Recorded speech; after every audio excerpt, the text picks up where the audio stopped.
এই দোয়াটা শিখে নেন, ইনশাআল্লাহ আপনার জীবনের সমস্ত সংকট কেটে যাবে। আমি নিজেও এই দোয়াটা বেশি বেশি করার চেষ্টা করি। দোয়াটা হচ্ছে, মুসা আলাইহিস সালাম একটা গাছের নিচে হেলান দিয়ে বসলেন, বসে দেখলেন দুইজন মেয়ে দাঁড়িয়ে আছে দূরে, পানি নিতে পারছে না, লোকজন পানি নিয়ে যাচ্ছে, ওরা দাঁড়িয়ে আছে বেচারি। মুসা আলাইহিস সালাম গিয়ে বললেন, কি সমস্যা আপনাদের? এটা নিয়ে আপনারা আবার মেয়েদের সাথে কথা বলার চেষ্টা করেন, ঠিক আছে?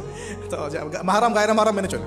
তারা বললেন যে আমাদের বাবা অনেক বৃদ্ধ মানুষ, আমরা পানি নিতে পারি না যতক্ষণ না আমাদের কম পানি নিয়ে চলে যায়। তো মুসা আলাইহিস সালাম একটু বললাম না, ফিজিক্যালি খুব স্ট্রং ছিলেন, থাকে না বডি বিল্ডার, সামনে গিয়ে কথা বলে সরো পানি দিতে দাও, তখন মানুষ একটু মূল্যায়ন করে না। তো মুসা আলাইহিস সালাম এভাবে পানি নিয়ে দিলেন এবং বাছুরদেরকে পানি পান করালেন, করিয়ে গাছের নিচে এসে বসে আছেন।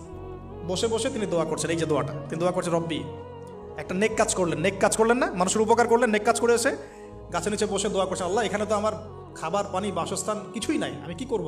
রব্বি ইন্নি লিমা আনজালতা ইলাইয়া মিন খায়রিন ফাকির, রব্বি ইন্নি লিমা আনজালতা ইলাইয়া মিন খায়রিন ফাকির। আবার বলেন, রব্বি ইন্নি লিমা আনজালতা ইলাইয়া মিন খায়রিন ফাকির। অর্থ হচ্ছে, হে আল্লাহ, তুমি তোমার পক্ষ থেকে আমার উপরে যে নেয়ামতগুলো দিবে, আমি এর জন্য ফকির হয়ে বসে আছি। আল্লাহ অর্থ বুঝে পড়বেন ভাই, নামাজ রোজা হজ যাকাত যাই করেন আল্লাহর ওয়াস্তে অর্থ বুঝে পড়বেন।